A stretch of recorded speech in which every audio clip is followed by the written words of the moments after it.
I created the George Floyd mural here in Lancaster, and people started calling me an activist, and I'm like, I never thought that I would be that, but I didn't realize that already making the art that I did and painting the people that I see, and most of the paintings that I made looked like me, that was already a history in itself because I was just painting my reality. So even now that I'm giving it a name, it adds more pressure, but knowing that I'd done that all along without ever having a name to it, it's easier than the pressure that you feel. Welcome to Living in 3D Power. Emma's Black History Month Takeover. It's me, it's me, it's me. It's me, it's me, it's me.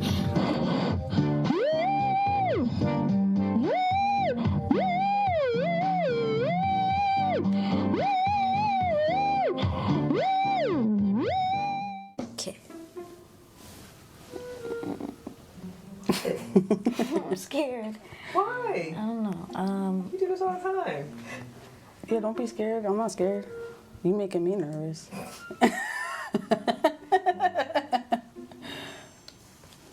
Glad to have you here, Emma. So what are we doing today? We are gonna be painting a little bit. Let's try that again. Hey, it's me, Emma. Welcome back to Living in 3D Power. And today we have another special guest, Keisha Finnie. She does murals and henna and more.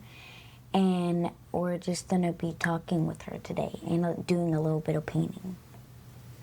Okay, we're gonna do some rapid fire questions. Ooh, Sketching or painting? painting. Canvases or murals? Canvas. Music while you paint or silence? I can't do silence. I'm gonna say TV if we can do that. Bright colors or moody colors? Bright, very bright and vibrant. Creating alone or around people?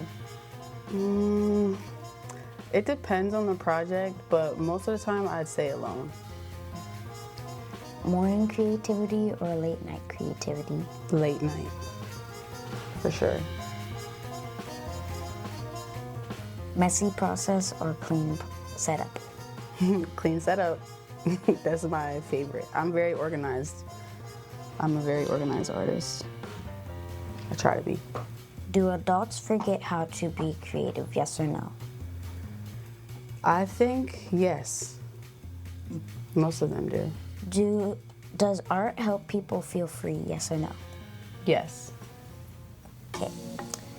Second section.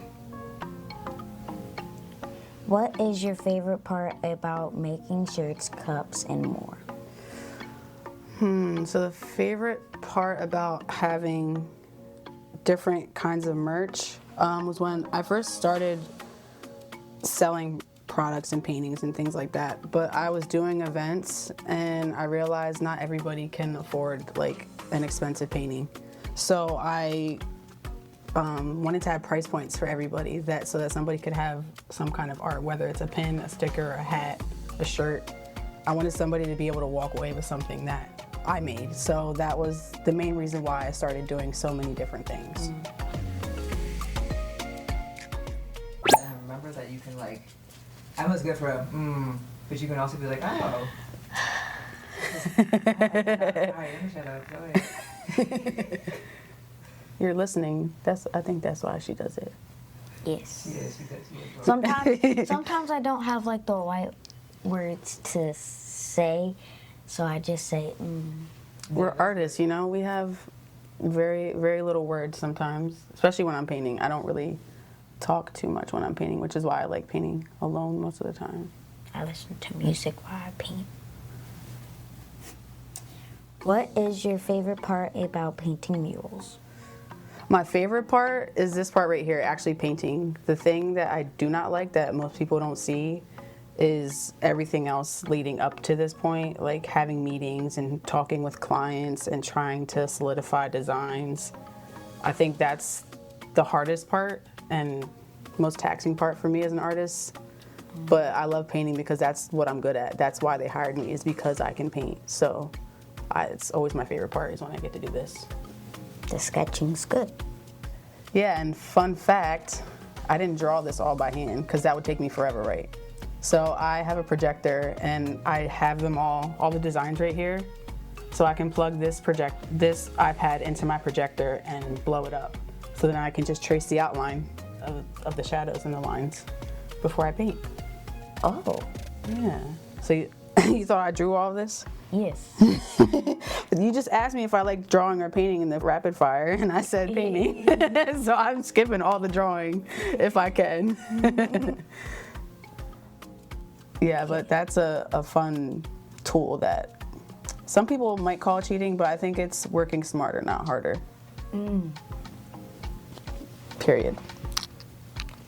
Because you paint murals, I was just wondering how you feel about having your artwork displayed across the city. It's still very a surreal experience for me because I think we oftentimes, like as artists, get forced onto the next thing and don't really get to sit in what we've created. So it's a nice reminder to see my work when I'm driving by or people recognize it and say, oh, you're the artist that painted that mural or something like that.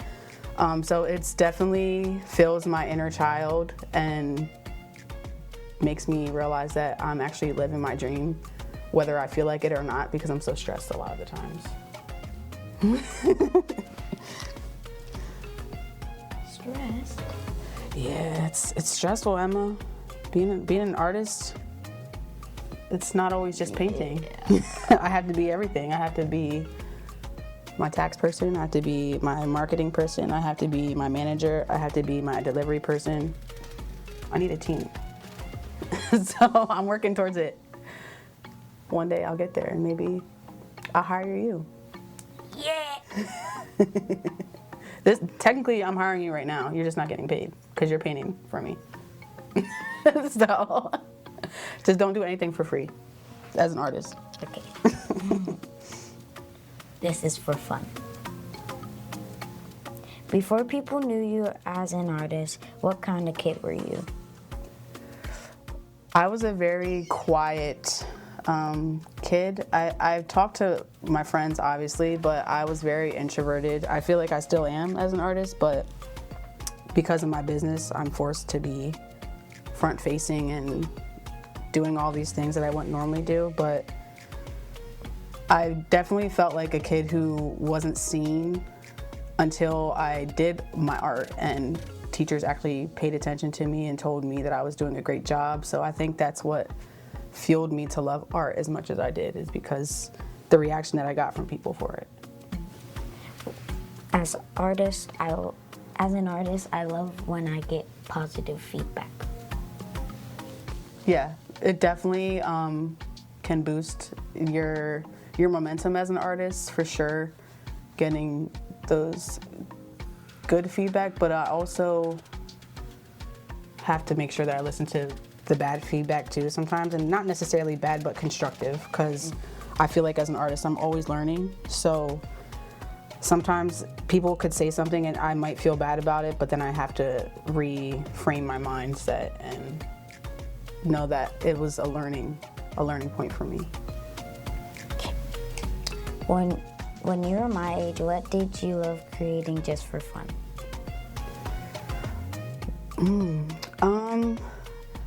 I actually didn't paint too much when I was at home as a kid. Most of the art that I did was in school, so I just liked being able to create whatever it was that the teacher assigned, whether it would be like, I have an old mask that I made when I was in school. We painted like eggs, that like real eggs. We blew out the yolk inside the egg and then we painted them on the outside. I did that when I was in like 6th grade, and my mom still has all of this stuff, so it's cool to look back and see the old things that I made and see the progress of how good I am now.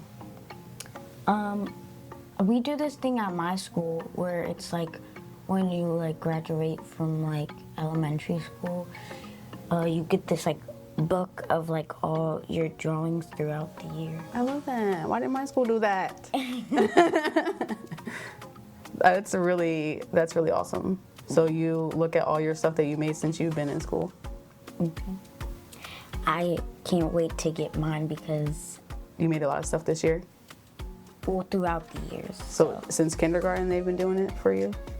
I wasn't there for kindergarten. Oh, okay. Okay.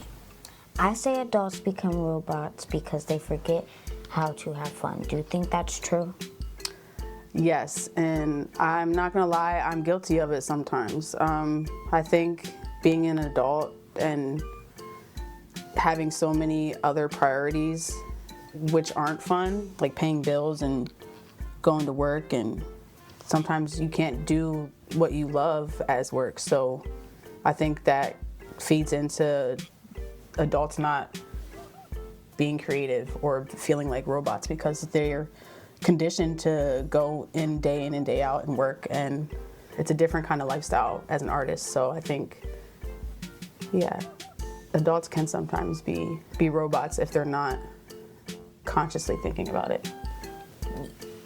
You need to have fun in your life sometimes. Yeah, I know. I need it, Emma. I really do. I'll wait till I finish this. I'm gonna have so much fun. Yay. Yeah, so I mean, even me as an artist, I sometimes feel like a robot. Like these last few months, I've felt like a robot because I've been working on this mural for so long, and that's all it's been day in and day out is trying to get this done. So I do feel like a robot sometimes, but it's very impactful work and work that I love to do. So once I sit back and think about that, it definitely brings me back to the real reason why I'm doing this. Was there ever a time you felt yourself starting to lose your creativity?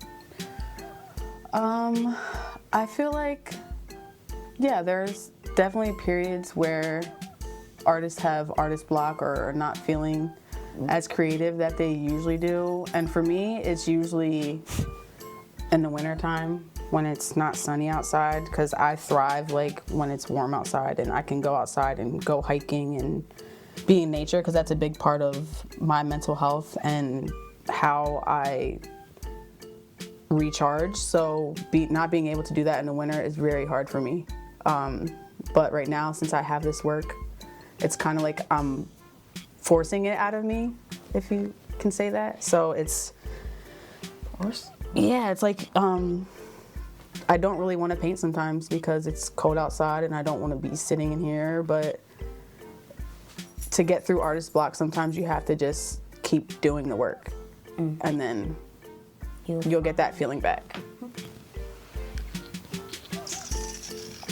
How do you get your creativity back after you lose it? Yeah, so for me, winter months, since I can't go hiking, like when I'm done with this mural, I'm definitely gonna go take a day trip and go see art in the museum, and it's gonna be Baltimore, and Amy Sherwood has her show there at Baltimore Museum of Art. It's a big show. It's caused a lot of chaos because she pulled it from a different museum because they were trying to censor her work. So I really want to go see her work and be inspired by the things that she makes, and seeing myself in her as an artist is definitely powerful for me. But those are some things. I'm definitely gonna go get a massage too. Mommy, will you give me one? Your mom gonna give you one? Yeah. That's crazy. What about your checks? Don't you have some money saved? You can go get a massage, you know? Treat yourself, self-care. You're like, nah. Sunday. When you're an adult, you'll see. You'll have to do it yourself then. Right now, your mom got you. How does art help you when life gets hard? I feel like art has always been something that came back into my life, whether I was going through something very bad and stopped doing it for a while, or went through something and needed art as an outlet to release that because I couldn't talk about it. So I feel like art is definitely a big tool for me as a person, and I think without it, I don't know what my life would be like, because it's been so long that I've used it as a tool that I think it is innately in me as a person now. It's like a treat. It's like Yes. Yeah, it's like who I am. So it's weird if I'm not painting or not doing anything revolving around art, because I look at not just making art, but even the way that I have relationships with people, or even the details, how I clean my house or go grocery shopping or take care of my dad, it's all a form of art to me. wisdom. Mommy, I thought you said you were gonna be quiet. I know. Maybe the chicken nuggets. Chicken nugget. That was a chicken nugget. Okay. Since it's Black History Month, I wanted to ask you some questions about Black art and history. Perfect. We're making that right now. You're gonna be in history. When you make art, do you think about Black history while you're creating?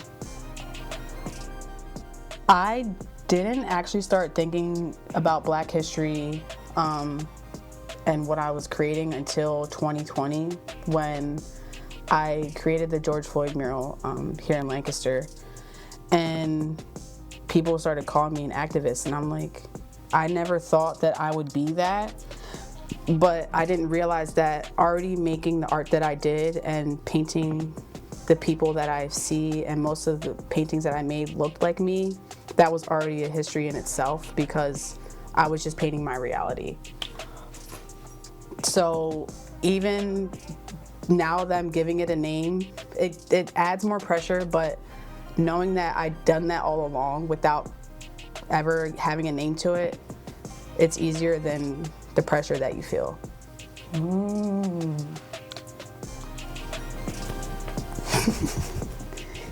That was good.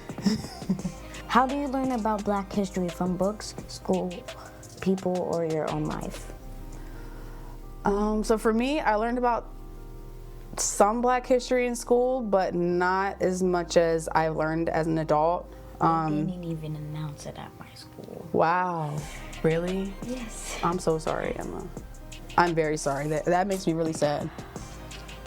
That makes me really, really sad.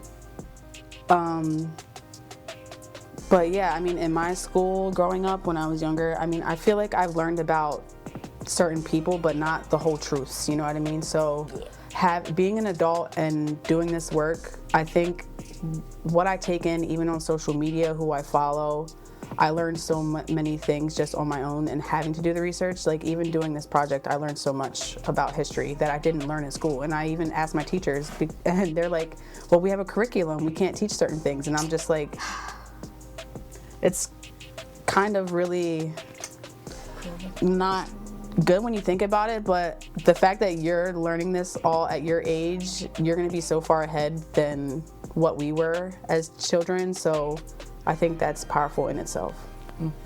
Yeah. So talking about Black history, the mural that we're making, who you're helping me paint right now, is going to be in the Thaddeus Stevens and Lydia Hamilton Smith Center for Democracy here in Lancaster, opening in May. And Thaddeus Stevens, he was an abolitionist, and he helped Black people move forward. And Lydia Hamilton Smith was not only his housekeeper, but caretaker, businesswoman, partner in crime, if you will. But she was there with him throughout fighting all the injustices that are still relevant today. So that's why this mural is very big and will be very relevant, because a lot of these things are repeating in history right now. So being able to create this work and know the power that it will have for forever, because this was going to be in the museum forever. It's never going to come down.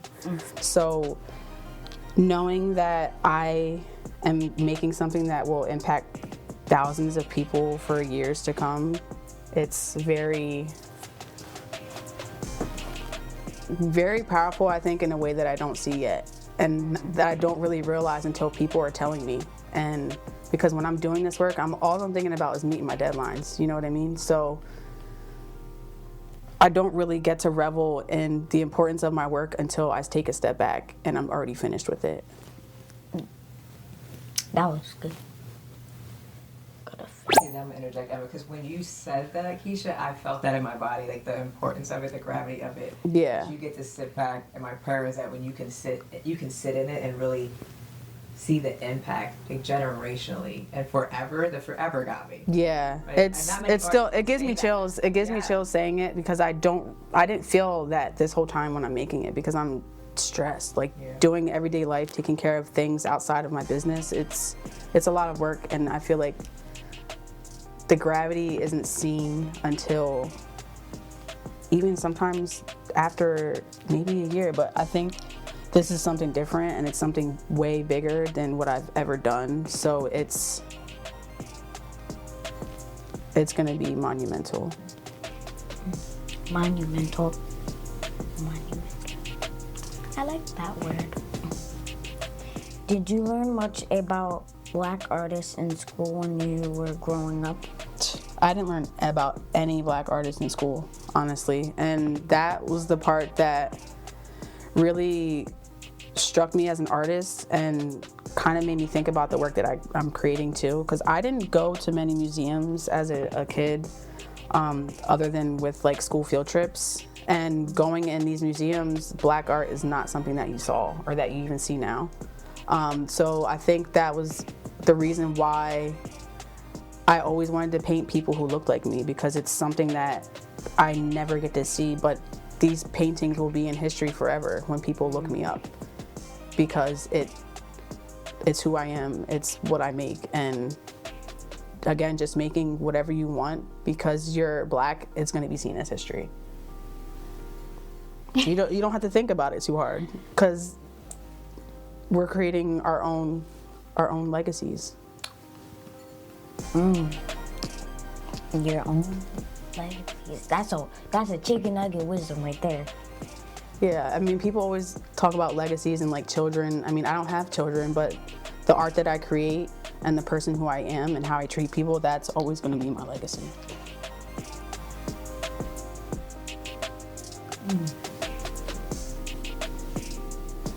Okay. Who and what inspires you when you're creating? I think it depends on what I'm creating, where I can pull it inspiration from. But I would say lately, like for this mural, I would say a lot of it is like my ancestors, my community, the people around me. Having a community is really big and important for me, because it keeps me going when I don't feel like it a lot of the times. Because artists, a lot of the times we're in rooms by ourselves just painting for years and hours on time, and we feel forgotten. But having the community or having people behind you definitely makes a big difference. Yeah. Here goes Mama again, because it makes me think. Because it makes me think of people behind you. So I think about your most recent award. Yeah. Like, what did that feel like to you? Because you're saying, like, when you said that, I feel like mostly alone, and I feel like I'm off by myself. But to have the community celebrate you in that way, did that shift something in you, or just confirm something in you? I think a little bit of both. Because I think as an adult, I'm still working through a lot with my mental health and learning as an adult and unlearning a lot of things. But realizing that I am seen and people do see me, even when I don't feel like it, is very affirming and definitely what I need a lot of the times being an artist, because I am alone so much. But it's definitely feeling that inner child that I felt so invisible when I was a kid, and it's really weird to me now that everybody sees me and everybody knows who I am. So it's definitely feeding my inner child and feeling that little girl who didn't feel seen at all. And I feel like that's everything behind the work that I do, is just making her happy, that little girl, and I'm safer now. I can do whatever I want since I'm an adult, so I can control it.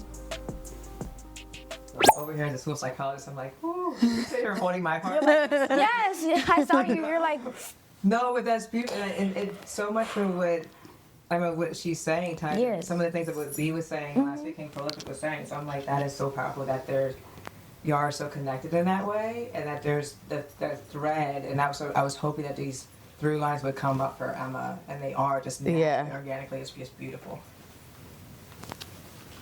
And I just want to pause, Emma, and make sure you need to ask if you're moving on something else, because I'm like, she'll be impulsive.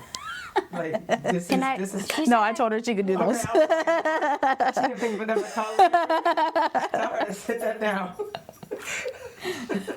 she said. And these need a couple layers, so once these dry, you'll have to go back over them. No, I told her she could do those. I said you can do those or those. Do you feel like your art is saying something even without words? I think for sure, because a lot of the times I don't have the words and all I have is my art.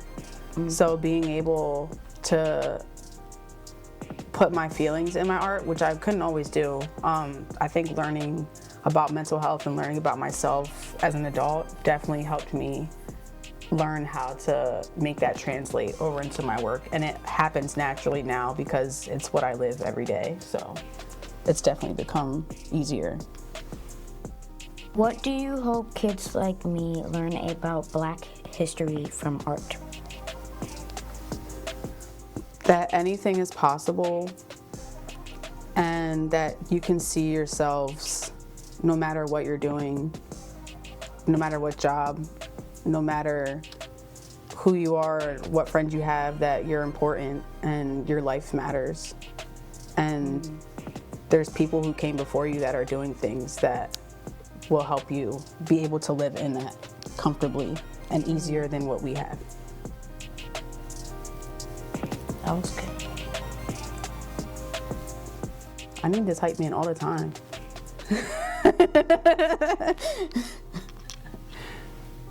What is your favorite part about henna?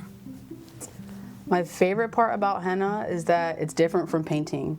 It doesn't require the same technical super detail, I would say. I mean, for me, painting these details is way harder than painting. I'm doing henna, but I like the option that I have to change different mediums, because henna for me is very therapeutic. I can easily do designs and let it flow. It's kind of like spa day to me. So I think doing henna is, for me, sometimes an outlet when I don't feel like painting or I don't feel like drawing. I feel guilty because I'm not doing art, but I'm just like, oh yeah, I'm doing henna, and that counts.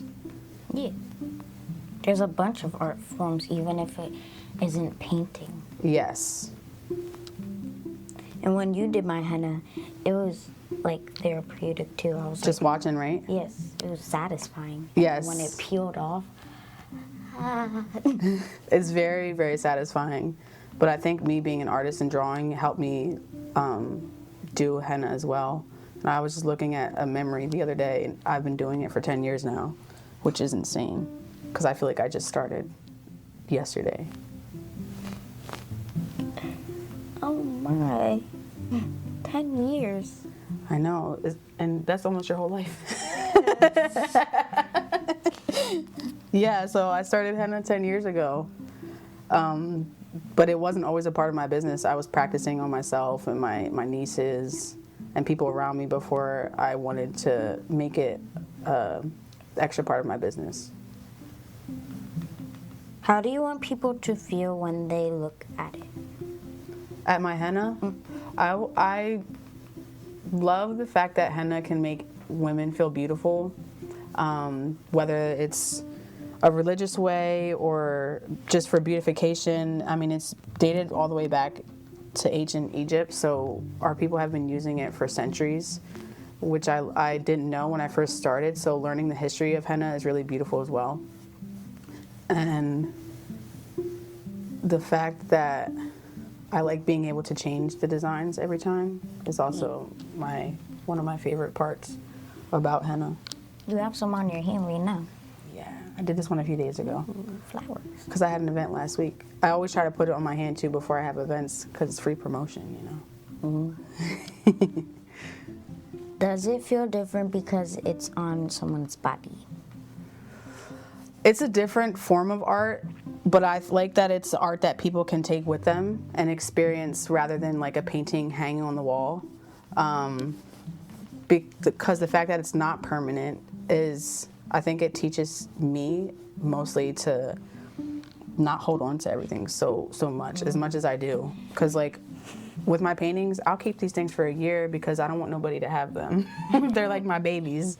So doing henna is teaching me letting go a lot of the time because it's art that people take with them that I can never see besides a picture. So if I don't have a picture and I did a really good one, I get sad. What happens when artists don't compete with each other and work together? When we don't compete and work together, I think that just makes us more strong as people, as a whole. I see it a lot being an artist here in Lancaster. There's definitely that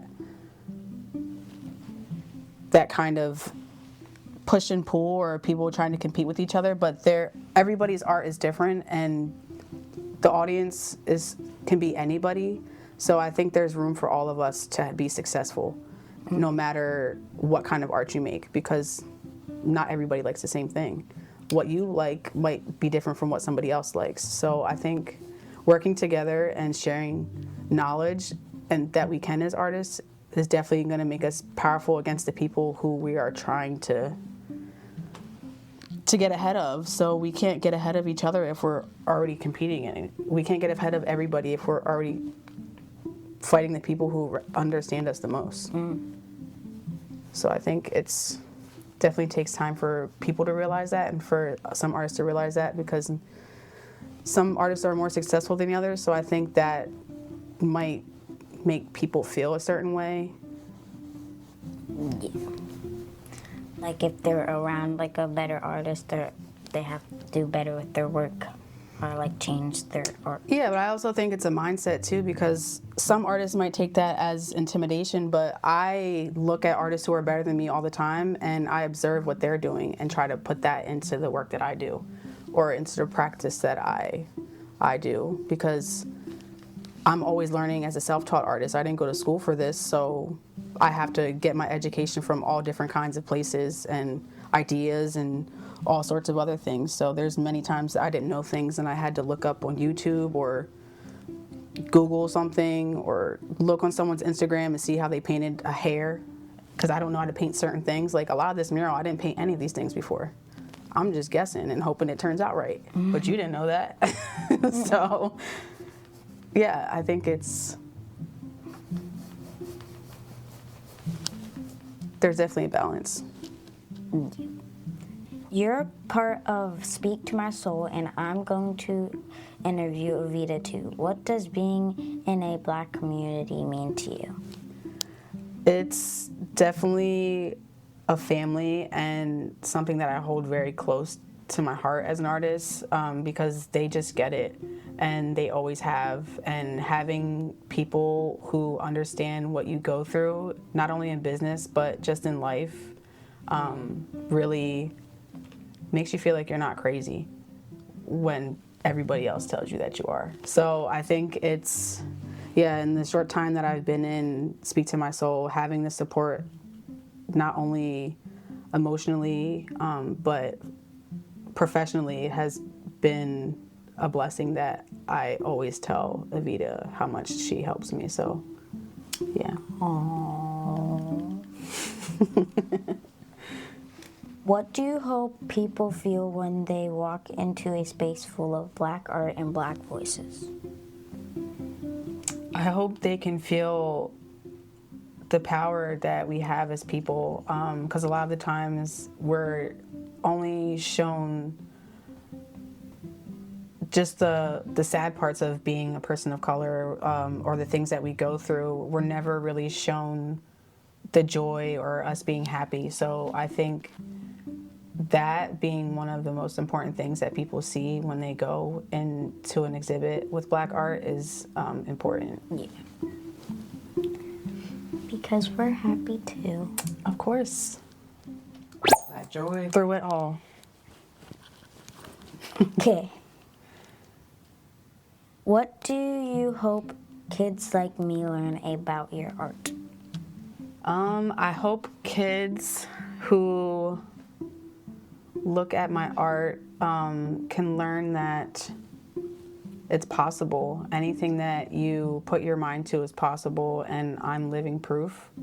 I'm still learning a lot, but I feel like I've inspired so many people in the last few years with the work that I create, that I can only hope that the generation after me can know that they can do it too. Okay. You want to close it out? With the chicken nugget wisdom? Whatever you feel, what feels right. Okay. I hope you liked this interview, and you should check out her art in Lancaster. Yay! Hey, it's me, Emma. You may be wondering why we were in a different setup, because we were in Keisha Finnie's home. And there was a cat in the background. She was so cute. But let's get to the point. I have some notes like we did for our other interview. So let's get into it. My first bullet point is just painting my reality. I think that's good because you just that's how you get inspo and stuff. And that's really good to use your inspo through your surroundings and stuff, because I like drawing trees and stuff sometimes, and I think that's a good one. My second one, working smarter, not harder. So she was talking about how she didn't actually trace that, and I think that just applies for life and whatever you do, because you gotta think smarter, not work harder, because you don't always have to do your best. You just have to be smart and do your best, even if you don't get it right. My third one, doing regular stuff in a form of art. So she was talking about how taking care of her dad, cleaning her house, all that is a form of art, and I think that's good, because if you put what you like in the world, then you will be more happier or joyful. My fourth one is going to be monumental. I think that's good, and I also like saying the word monumental, because it's important to be monumental, even if 1,000 and million one people don't know you. You can only have a small amount, and that's okay. And my fifth one, it is who I am, it's what I make. I think that's a good one, because it's just wisdom drop. Next one, your own legacies. I think that's good, because we had a section where we talked about legacies, and I think legacies are important because you pass it down and down and down, and that's just very important. you are important and life matters. She said that, and I think that's good because you are important.